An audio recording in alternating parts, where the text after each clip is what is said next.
सभी को नमस्कार। मैं मनोज मिश्रा आप सभी का आपके अपने YouTube चैनल पर हार्दिक स्वागत करता हूं। मित्रों, आज हम वाक्य हिंदी व्याकरण के अंतर्गत वाक्य विचार से संबंधित एक टॉपिक पढ़ने जा रहे हैं। यह एक ऐसा टॉपिक है जो हिंदी से संबंधित लगभग सभी परीक्षाओं में पूछा जाता रहता है।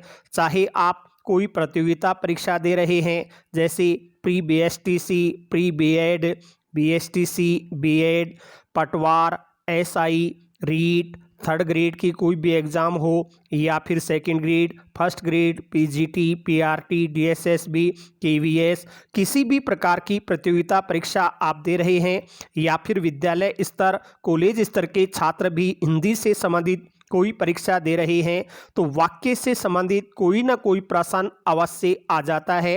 तो आज हम इसी वाक्य विचार टॉपिक पर चर्चा करेंगे कि वाक्य क्या होता है, वाक्य की क्या विशेषताएं होती हैं, वाक्य के अंग या अवयव कितने होते हैं, रचना के आधार पर वाक्य कितने प्रकार के होते हैं और उनकी हम पहचान कैसे कर सकते हैं, अर्थ के आधार पर वाक्य कितने होते हैं और उनकी पहचान कैसे कर सकते हैं। इन सभी तथ्यों पर हम विस्तार से चर्चा करेंगे। वाक्य क्या है, शुरू से लेकर के अंत तक यदि आप पूरा वीडियो ध्यान से सुनेंगे, ध्यान से देखेंगे, तो आप आगे आने वाली कोई भी परीक्षा दे रहे हैं, उसमें यदि वाक्य का कोई टॉपिक, वाक्य का कोई भी प्रश्न आ जाता है, तो शायद वह प्रश्न आप कभी गलत नहीं करेंगे। तो आइए चलते हैं, वाक्य क्या है, वाक्य के भेद उपभेद क्या होते हैं। देखिए, सबसे पहले हम चर्चा करते हैं कि भाषा के अंग कितने होते हैं। कोई भी भाषा है, चाहे वह हिंदी हो, संस्कृत हो, अंग्रेजी हो, कोई भी भाषा है, तो हर भाषा के प्रमुखतः 3 अंग माने जाते हैं। प्रत्येक भाषा के प्रमुखतः 3 अंग माने जाते हैं। वो 3 अंग कौन कौन से होते हैं? एक है वर्ण विचार, एक शब्द विचार और एक वाक्य विचार। सबसे छोटा जो अंग है वो वर्ण विचार है, उसके बाद में शब्द विचार आता है, और सबसे बड़ा अंग भाषा का जो है वो वाक्य विचार के नाम से जाना जाता है। और आज हम इसी वाक्य विचार पर चर्चा करते हैं कि ये वाक्य क्या होता है, इसके भेद उपभेद क्या होते हैं। तो देखिए, सबसे पहले लेते हैं वाक्य की परिभाषा। वाक्य किसे कहा जाता है? तो वाक्य की सही परिभाषा आती है कि शब्दों का ऐसा सार्थक और व्यवस्थित समूह है जो पूरा आशय प्रकट करता है, वह वाक्य कहलाता है। देखिए, सबसे पहले वाक्य में आता है कि शब्दों का समूह वाक्य कहलाता है, लेकिन वह समूह कैसा होना चाहिए? सार्थक होना चाहिए, उसका कोई ना कोई अर्थ निकलना चाहिए, तो शब्दों का सार्थक समूह होगा। फिर व्यवस्थित समूह होना चाहिए। प्रत्येक भाषा की अपनी एक निश्चित क्रम व्यवस्था होती है कि शब्दों को कैसे रखा जाए। उस क्रम व्यवस्था के अनुसार जो व्यवस्थित सार्थक शब्द समूह होगा और जो अपना कोई ना कोई पूरा भाव, पूरा आशय प्रकट करेगा, उसे हम वाक्य कहते हैं। तो वाक्य की यह परिभाषा निकल करके आ रही है कि शब्दों का ऐसा सार्थक और व्यवस्थित समूह है जो पूरा आशय, पूरा भाव प्रकट करता है, उसे वाक्य कहा जाता है। ऐसे कुछ उदाहरण अपने सामने है। राम एक अच्छा लड़का है, कपिल क्रिकेट खेल रहा है, बच्चे घर गए, वह पत्र लिखेगा। ये सभी वाक्य ऐसे वाक्य हैं जिनमें जो व्यवस्थित समूह होना चाहिए, यानी पहले तो शब्दों का समूह बन रहा है, वो समूह है कोई ना कोई आशय भाव भी प्रकट कर रहा है, और भाषा की, हिंदी भाषा की जो व्यवस्था होती है कि पहले कर्ता, कर्ता के बाद कर्म, फिर क्रिया का प्रयोग हो, उस व्यवस्था के अनुसार इनको लिखा गया है, तो इसको हम वाक्य के नाम से पुकारेंगे, ये वाक्य हो जाएगा। हिंदी के प्रसिद्ध महान वैयाकरण हुए हैं कामता प्रसाद गुरु। इन्होंने भी वाक्य की परिभाषा जो लिखी है वो क्या है? कामता प्रसाद गुरु के अनुसार वाक्य की परिभाषा है कि एक पूर्ण विचार व्यक्त करने वाला शब्द समूह है, वाक्य कहलाता है। ऐसा शब्द समूह है जो पूर्ण विचार को प्रकट करता है, उसको हम वाक्य कहते हैं। तो ये परिभाषाएं जो निकल करके आई हैं, इन सभी परिभाषाओं के आधार पर वाक्य की विशेषताएं क्या क्या हो सकती हैं, एक वाक्य में क्या क्या विशेषताएं हमें देखने को मिलती हैं। तो देखिए, वाक्य में क्या चीज़ हम शामिल कर सकते हैं। इसकी पहली विशेषता, पहला पॉइंट हम लेते हैं कि भाषा के 3 अंगों, अभी पढ़े थे हमने 3 अंग हैं, वर्ण विचार, शब्द विचार और वाक्य विचार। इन 3 अंगों में जो वाक्य अंग है वो भाषा का सबसे बड़ा अंग है। भाषा के 3 प्रमुख अंग हैं, वर्ण, शब्द और वाक्य। इन तीनों में वाक्य भाषा का सबसे बड़ा अंग माना जाता है। दूसरा हम कह सकते हैं, वाक्य भाषा की एक ऐसी इकाई है जो किसी भाव या विचार को व्यक्त करता है। यदि हम पूर्ण भाव या विचार की बात करें तो पूर्ण भाव या विचार की दृष्टि से वाक्य भाषा की सबसे बड़ी प्रमुख इकाई मानी जाती है। फिर देखिए, वाक्य अपने आप में पूर्ण एवं स्वतंत्र होता है। यदि कोई वाक्य बन जाता है तो वह पूर्ण भाव को, पूर्ण विचार को प्रकट करता है और वह भाषा में एक स्वतंत्र स्थान भी रखता है। इसलिए हम कह सकते हैं वाक्य अपने आप में पूर्ण होता है, स्वतंत्र होता है। फिर अगली चीज देखें, वाक्य की रचना शब्दों या पदबंधों के योग से होती है। वाक्य रचना में क्या क्या शामिल होते हैं, तो शब्दों का, अभी परिभाषा में पढ़ा है, सार्थक शब्दों का समूह वाक्य कहलाता है। तो शब्द भी हो सकते हैं, पदबंध भी हो सकते हैं। अनेक शब्द मिलकर के यदि एक जैसा कार्य करते हैं तो उस शब्द समूह को हम पदबंध भी कहते हैं। तो इस प्रकार से वाक्य की रचना या तो शब्दों के मिलने से या पदबंधों के मिलने से होती है। पदबंध मिलकर के वाक्य बनाते हैं।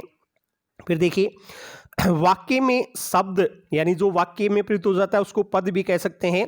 तो वाक्य में जो शब्द है वो एक निश्चित क्रमानुसार प्रयुक्त किए जाते हैं। हिंदी की क्रम व्यवस्था है कि पहले कर्ता हो, फिर कर्म हो, फिर क्रिया हो। तो उस निश्चित क्रम व्यवस्था के अनुसार वाक्य में शब्दों का प्रयोग किया जाता है।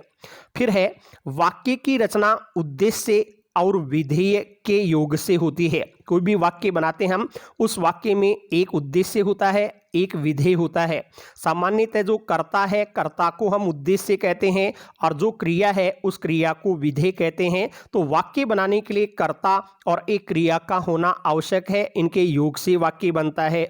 फिर आती है कि वाक्य में योग्यता, आकांक्षा, आसक्ति या सन्निधि, अन्विति, पदग्रम इत्यादि तत्वों का होना आवश्यक माना जाता है। एक वाक्य के प्रमुखतः 5 तत्व, 5 गुण हम पढ़ेंगे अंत में। तो योग्यता, आकांक्षा, आसक्ति, अन्विति, पदक्रम, इन गुणों का पाया जाना भी वाक्य में आवश्यक है। तो ऐसी विशेषताएं जिस शब्द समूह में हमें देखने को मिलेगी उसी को हम वाक्य के नाम से पुकारते हैं। अब देखिए, जब एक वाक्य अपने सामने आता है तो फिर अगला प्रश्न पूछा जाता है कि वाक्य के अंग या अवयव कितने होते हैं। कोई भी वाक्य है, उस वाक्य के प्रमुखतः कितने अंग माने जाते हैं, कितने अवयव माने जाते हैं। तो इसका उत्तर है 2। 2 कौन कौन से हैं, तो देखिए, रचना की दृष्टि से वाक्य के प्रमुखतः 2 अंग या अवयव माने जाते हैं। पहला अंग है उद्देश्य, पहले अंग का नाम क्या है, उद्देश्य, और दूसरा अंग है विधेय। वाक्य के 2 अंग होते हैं, एक उद्देश्य और एक विधेय। अब हम इनको पढ़ेंगे, उद्देश्य क्या है और विधेय क्या होता है।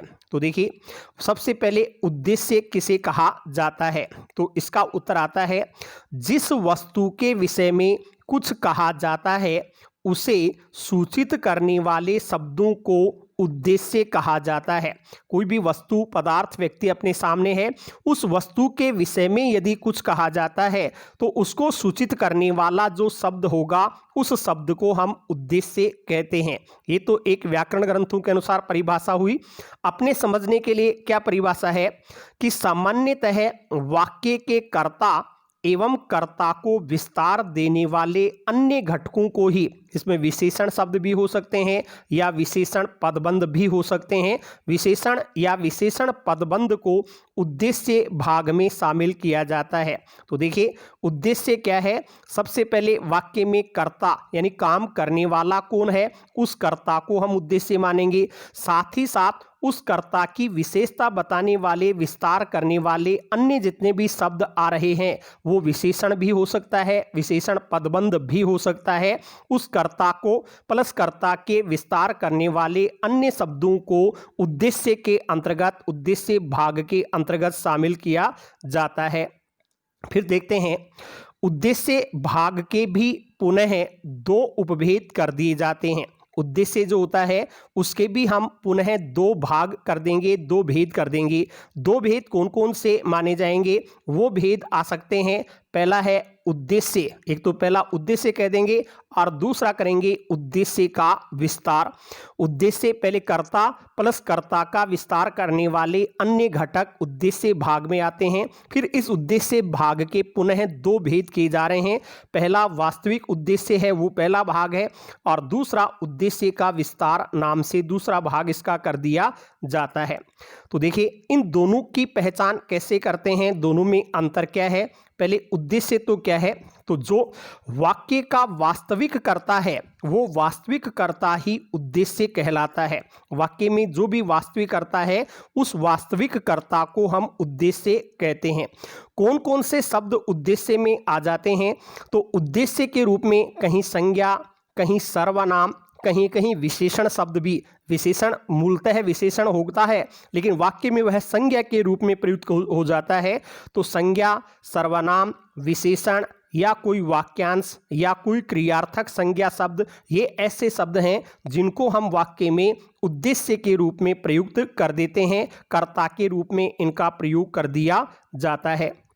जैसे मान लीजिए एक वाक्य अपने पास में है, घोड़ा दौड़ रहा है। इस वाक्य में पूछें कि बताइए इसमें कर्ता कौन है, तो कर्ता है इसका घोड़ा। ये घोड़ा करता है, दौड़ने का काम कर रहा है, तो इस घोड़ा शब्द को ही हम उद्देश्य मानेंगे।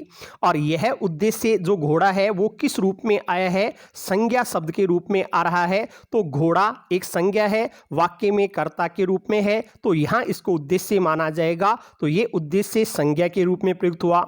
फिर दूसरा वाक्य देखिए, मैं घर जा रहा हूँ।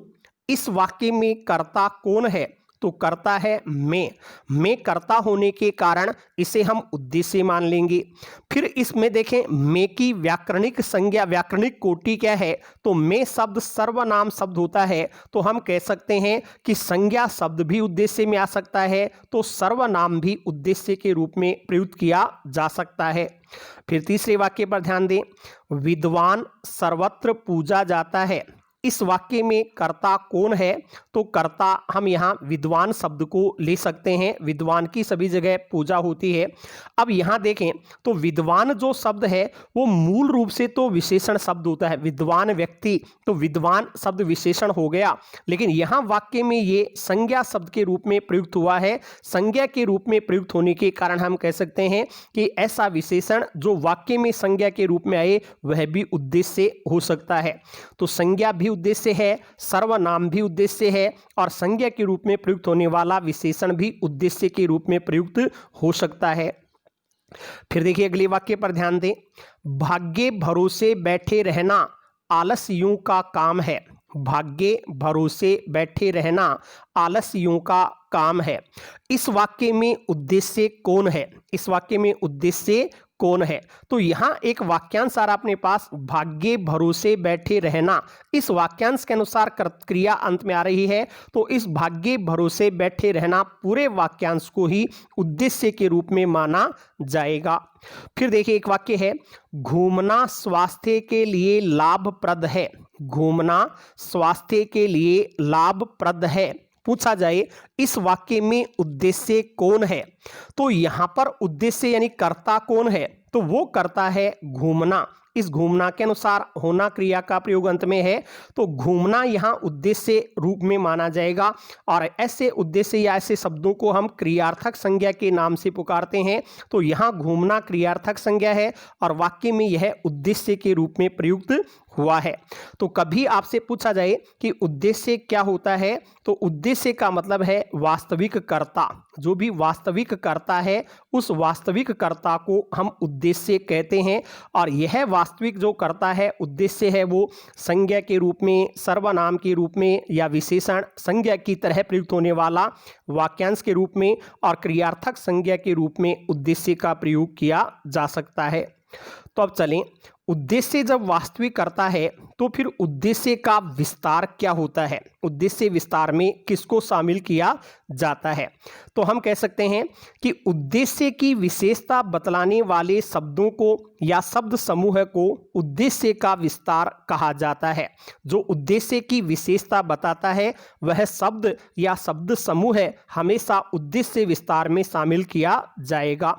और इसमें क्या क्या चीज़ें आ सकती हैं, उद्देश्य विस्तार के रूप में कहीं विशेषण शब्द आता है, कहीं संबंधवाचक शब्द आ जाते हैं, कहीं समानाधिकरण का प्रयोग भी होता है, कहीं वाक्यांश भी आ सकता है, कहीं क्रियाद्योतक विशेषण भी उद्देश्य विस्तार के रूप में प्रयुक्त किया जा सकता है।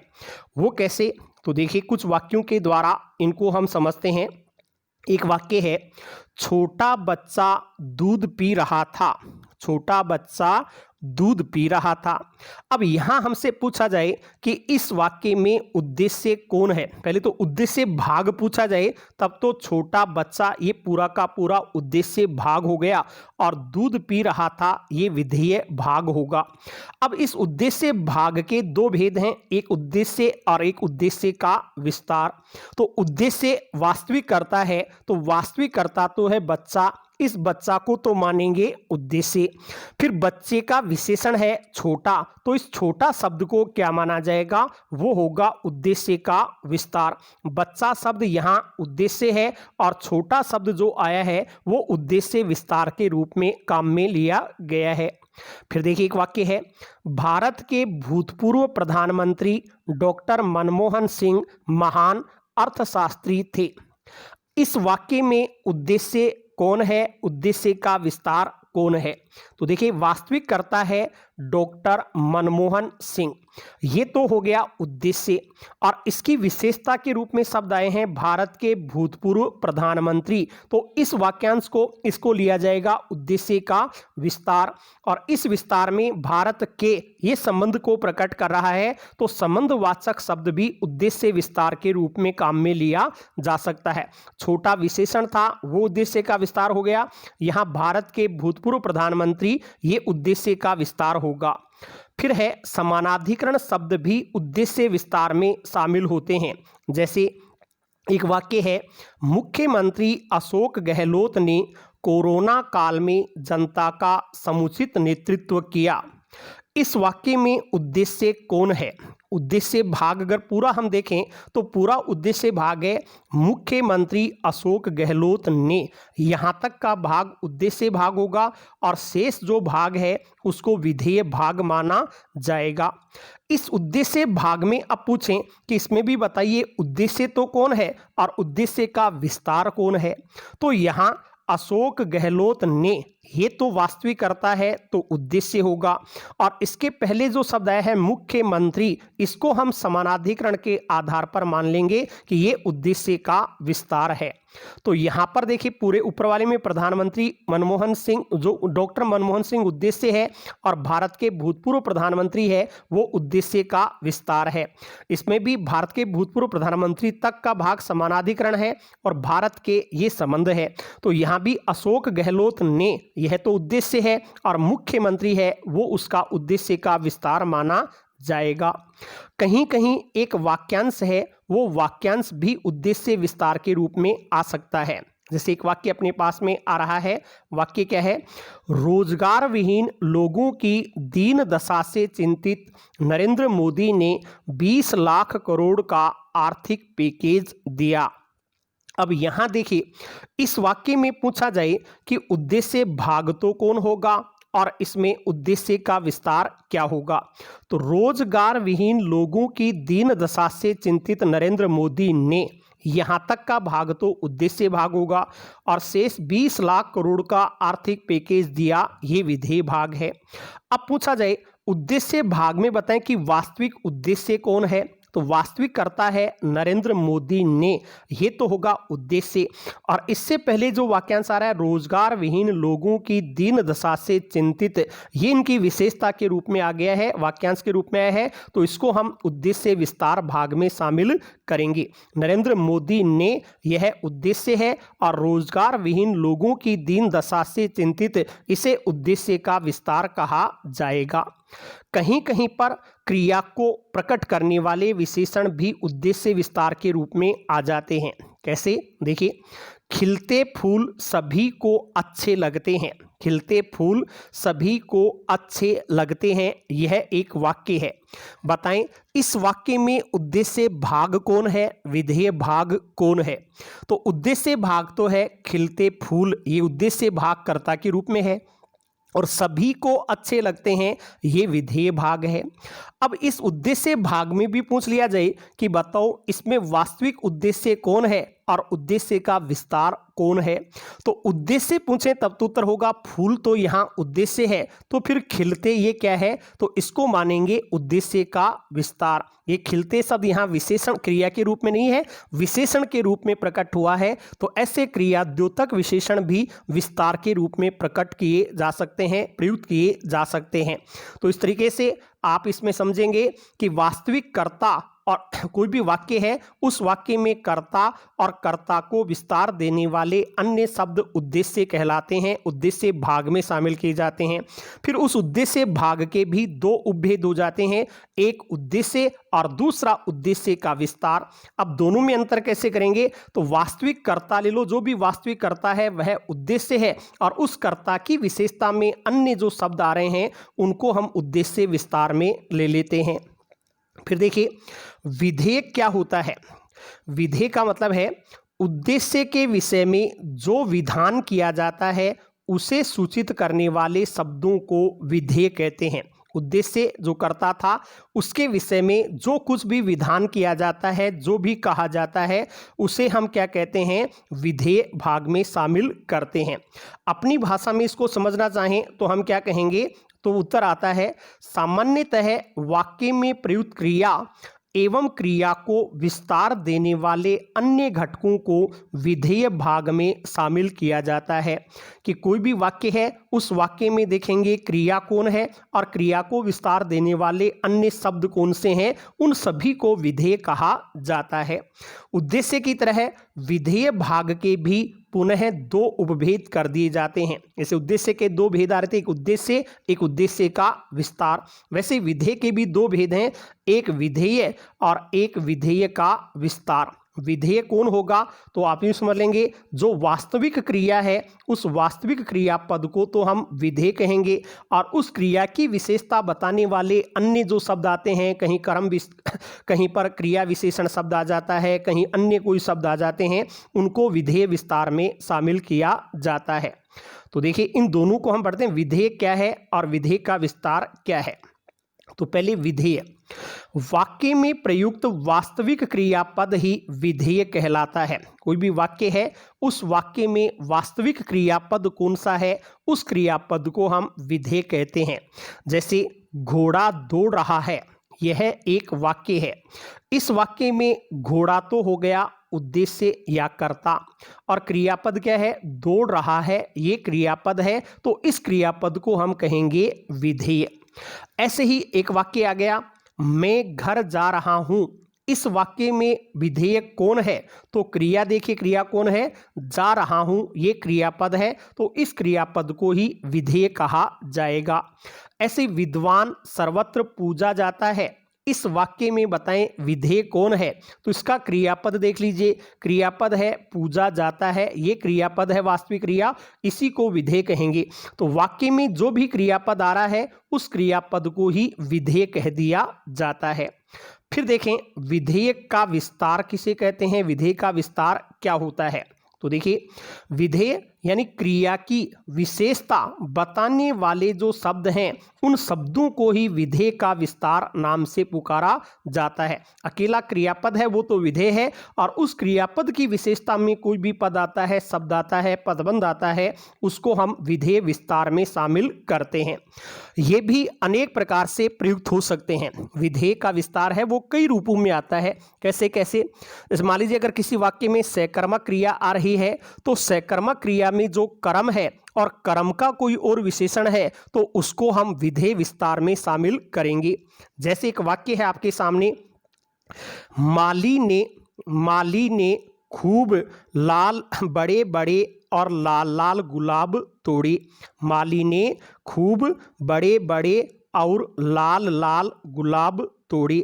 अब देखिए इस वाक्य में माली ने, ये तो हो गया कर्ता यानी उद्देश्य, और तोड़े ये क्रिया है, ये हो गया विधेय। एक उद्देश्य हो गया है, एक विधेय हो गया है। तो बीच का जो वाक्यांश बचा, खूब बड़े बड़े और लाल लाल गुलाब, ये गुलाब कर्म है और बाकी जो है वो कर्म की विशेषता के शब्द आ रहे हैं, तो इनको विधेय विस्तार कहा जाएगा।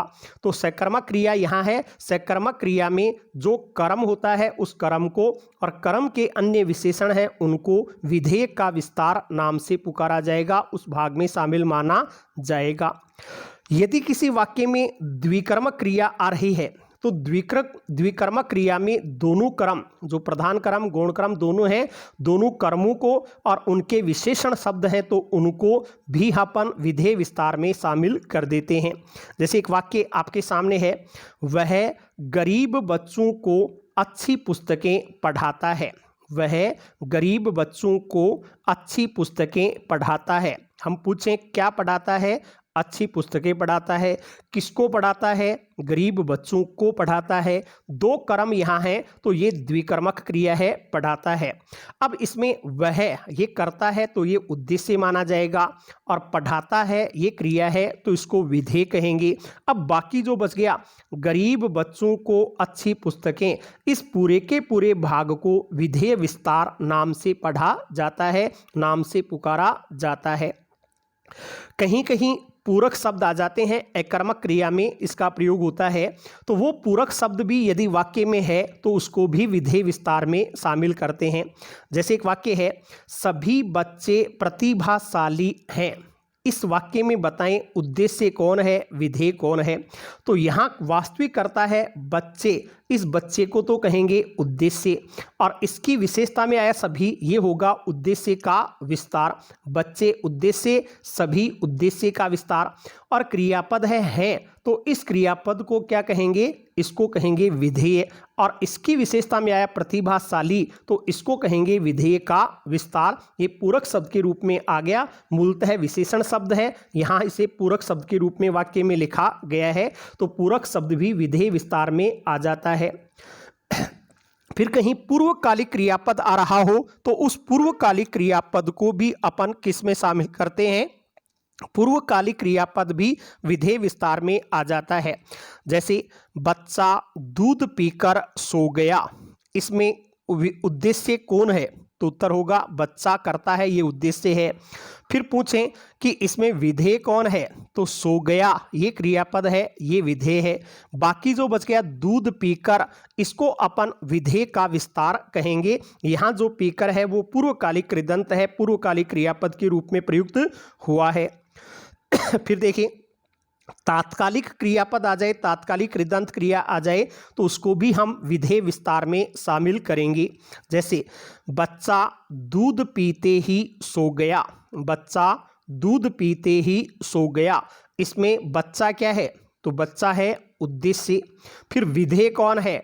तो विधेय है सो गया, ये क्रियापद है, ये विधेय हो गया। अब बीच में जो बच गया दूध पीते ही, इसको क्या कहेंगे? तो ये विधेय का विस्तार होगा। बच्चा उद्देश्य, सो गया विधेय, और दूध पीते ही इसे विधेय का विस्तार कहेंगे। यहाँ जो पीते ही आया है वो तात्कालिक क्रिया है, तात्कालिक कृदंत के रूप में प्रयुक्त हुआ है। फिर क्रियाद्योतक शब्द विशेषण के रूप में आते हैं, वो भी विधेय विस्तार में आ जाते हैं। जैसे एक वाक्य है, सभी हंसते हंसते लोटपोट हो गए। सभी हंसते हंसते लोटपोट हो गए। तो यहाँ पर सभी ये तो होगा कर्ता यानी उद्देश्य, फिर लोटपोट हो गए ये क्रियापद है, ये हो गया विधेय। पहले सभी उद्देश्य, लोटपोट हो गए जो है वो क्रियापद है तो विधेय, और हंसते हंसते इसको क्या कहेंगे, इसे विधेय का विस्तार नाम से पुकारेंगे। तो इस तरीके से क्रियाद्योतक पद में भी विधेय का विस्तार हो सकता है। तो अब आपके सामने ये चीज़ आ गई है कि वाक्य के प्रमुखतः दो अंग होते हैं, एक उद्देश्य के नाम से पुकारा जाता है और एक विधेय के नाम से पुकारा जाता है। ये तो प्रमुखतः दो अंग हैं। फिर इन दोनों के दो दो भेद हो जाते हैं। उद्देश्य में भी पहला उद्देश्य, दूसरा उद्देश्य का विस्तार, विधेय में पहला विधेय, दूसरा विधेय का विस्तार। अंतर कैसे करेंगे, तो वाक्य में कर्ता है वो उद्देश्य कहलाता है, और कर्ता की विशेषता में कोई शब्द आ रहा है तो उसे उद्देश्य का विस्तार कहते हैं। वाक्य में क्रिया है उस क्रिया को हम विधेय कहते हैं, और क्रिया की विशेषता में कोई शब्द आ रहा है तो उसे विधेय का विस्तार कह दिया जाता है। तो ये अंतर है। अब आपके सामने कुछ वाक्य और मैं रख रहा हूं, इनमें आप देखेंगे उद्देश्य, उद्देश्य का विस्तार, विधेय, विधेय का विस्तार कौन कौन है, किस रूप में आया है। पहला वाक्य है मोहन पढ़ता है, मोहन पढ़ता है। तो यहां देखिए दो ही पद हैं, पहला पद है मोहन कर्ता, दूसरा है पढ़ता है क्रिया। तो इसमें दो ही मानेंगे, मोहन वास्तविक कर्ता है तो ये उद्देश्य हो गया, और पढ़ता है क्रियापद है वो विधेय के रूप में यहां आया है। मोहन उद्देश्य, पढ़ता है विधेय। फिर वाक्य आ गया मोहन पुस्तक पढ़ता है, इसमें बताइए, तो इसमें भी मोहन तो हो गया उद्देश्य, पढ़ता है ये हो गया विधेय। तो बीच में जो बच गया पुस्तक, ये पुस्तक पढ़ता है क्रिया का क्रम है तो इसको कहेंगे विधेय का विस्तार कह दिया जाएगा। फिर देखिए वाक्य आ रहा है मेरा मित्र मोहन धार्मिक पुस्तकें अधिक पढ़ता है, मेरा मित्र मोहन धार्मिक पुस्तकें अधिक पढ़ता है।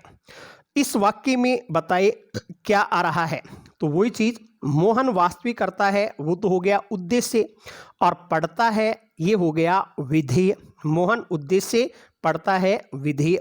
फिर मेरा मित्र, ये मोहन उद्देश्य की विशेषता के रूप में आया है तो इसको हम कहेंगे उद्देश्य का विस्तार, और धार्मिक पुस्तकें अधिक, ये क्रिया पढ़ता है कि विशेषता में आ रहे हैं तो इनको कह देंगे विधेय का विस्तार। ये अलग अलग भेद हो गए, इसमें चारों चीजें आ गई, मोहन उद्देश्य, पढ़ता है विधेय, मेरा मित्र है वो उद्देश्य का विस्तार है तो धार्मिक पुस्तकें अधिक, इसे विधेय का विस्तार कहेंगे। मेरा मित्र उद्देश्य का विस्तार और धार्मिक पुस्तकें अधिक विधेय का विस्तार होगा। और देखिए एक वाक्य है राम ने आम और केले खरीदे, राम ने आम और केले खरीदे। इस वाक्य में बताएं उद्देश्य, विधेय आदि कौन है, तो कर्ता है राम ने, इसको तो कह दिया जाएगा उद्देश्य, राम ने ये तो क्या है उद्देश्य। क्रिया है खरीदे तो क्रिया खरीदे को मानेंगे विधेय। अब बाकी जो बच गए आम और केले कर्म है, जो खरीदना क्रिया का कर्म है तो इसको कहेंगे विधेय का विस्तार। तीन पद इसमें आगे, राम ने उद्देश्य, खरीदे विधेय, और आम और केले इसको कहेंगे विधेय का विस्तार। फिर देखिए वाक्य है राम और श्याम ने पत्र लिखे थे, राम और श्याम ने पत्र लिखे थे, इसमें बताएं, तो यहाँ राम और श्याम एक साथ एक कर्ता के रूप में, इकाई के रूप में प्रयुक्त हुए हैं, तो राम और श्याम ने दोनों कर्ता हैं तो इनको कहेंगे उद्देश्य। फिर लिखे थे ये क्रियापद है तो ये हो गया विधेय, और पत्र इसका जो कर्म है उसको कह देंगे विधेय का विस्तार। राम और श्याम ने ये उद्देश्य है, लिखे थे ये विधेय है, और पत्र विधेय का विस्तार रूप में प्रयुक्त हुआ है। फिर देखिए एक वाक्य आ रहा है दौड़ना एक अच्छा व्यायाम है, दौड़ना एक अच्छा व्यायाम है। इसमें देखें तो दौड़ना वैसे तो क्रियापद के रूप में आता है, लेकिन यहाँ ये क्रिया नहीं है, यहाँ ये संज्ञा शब्द के रूप में प्रयुक्त हुआ है। कभी वाक्य में प्रश्न आपसे आ जाए दौड़ना एक अच्छा व्यायाम है, दौड़ना को रेखांकित कर दिया और पूछा जाए रेखांकित पद व्याकरण के अनुसार क्या है, ऑप्शन है संज्ञा है, दूसरा आ गया सर्वनाम है, तीसरा आ गया कि विशेषण है और चौथा ऑप्शन दे दिया क्रिया है। तो यहाँ जो दौड़ना है वो क्रिया नहीं है, ये क्रियार्थक संज्ञा के रूप में प्रयुक्त हुआ है। इसमें क्रियापद तो है ये क्रियापद है, तो ये संज्ञा के रूप में कर्ता के रूप में है, तो दौड़ना को हम उद्देश्य मानेंगे। यहाँ दौड़ना है उद्देश्य और जो है दौड़ना उद्देश्य हो गया, तो है को मानेंगे विधेय। और बीच में जो आ गया एक अच्छा व्यायाम, ये होना क्रिया की विशेषता में आया है, तो इसे विधेय का विस्तार नाम से पुकारा जाएगा। ऐसे देखिए, बस्ता लेकर सुरेश विद्यालय चला गया। बस्ता लेकर सुरेश विद्यालय चला गया, इस वाक्य में बताएं। तो यहाँ पर देखिए कर्ता कौन है, कर्ता है सुरेश, तो सुरेश को कहेंगे उद्देश्य। फिर क्रिया कौन है, क्रिया है चला गया, तो ये हो गया विधेय। सुरेश उद्देश्य, चला गया विधेय। अब पूछा जाए बस्ता लेकर और विद्यालय ये क्या है, तो ये देखिए बस्ता लेकर है वो उद्देश्य का विस्तार नहीं होगा, उद्देश्य का विस्तार नहीं माना जाएगा, ये विधेय का विस्तार होगा, क्योंकि ये चला गया क्रिया की विशेषता को ही प्रकट कर रहा है, उद्देश्य कर्ता की कोई विशेषता नहीं है। इस वाक्य में आप देखो समझे, इसको सुरेश शब्द को अपन पहले लिख दें तो कैसे बोला जाएगा, सुरेश बस्ता लेकर विद्यालय चला गया। सुरेश बस्ता लेकर विद्यालय चला गया, तो यहाँ सुरेश है वो उद्देश्य है, उसके पहले कोई विशेषण शब्द नहीं आया है, तो इसमें उद्देश्य का विस्तार कोई नहीं है। केवल लिखने के आधार पर बस्ता लेकर ये भी विधेय का विस्तार माना जाएगा और विद्यालय इसको भी विधेय का विस्तार ही कहेंगे। तो ये दोनों विधेय के विस्तार में अलग अलग जगह लिख दिए गए हैं, बाकी रूप दोनों का एक ही है, विधेय का विस्तार। सुरेश यहाँ उद्देश्य के रूप में आ गया है और चला गया ये विधेय के रूप में आ गया है। तो इस तरीके से उद्देश्य क्या है, विधेय क्या है, उद्देश्य का विस्तार क्या है, विधेय का विस्तार क्या है, उसको आप इस वीडियो के माध्यम से अच्छी तरह समझ सकते हैं। अब वाक्य के भेद उपभेद क्या होते हैं, रचना के आधार पर, अर्थ के आधार पर वाक्य क्या होते हैं, इनको हम अगले वीडियो में पढ़ेंगे। अगले वीडियो में उनकी सारी विशेषताएं आपके सामने आएंगी। तो यदि वीडियो का कंटेंट आपको अच्छा लगा हो, हमारी चीज़ें आपको अच्छी लग रही हो, तो इनको अधिक से अधिक लाइक करें, शेयर करें, और यदि चैनल को आपने सब्सक्राइब नहीं किया है तो अभी चैनल को सब्सक्राइब भी कर लें, जिससे आगे आने वाले सभी वीडियोज़ आपको समय पर प्राप्त हो जाएं। सभी को पुनः धन्यवाद।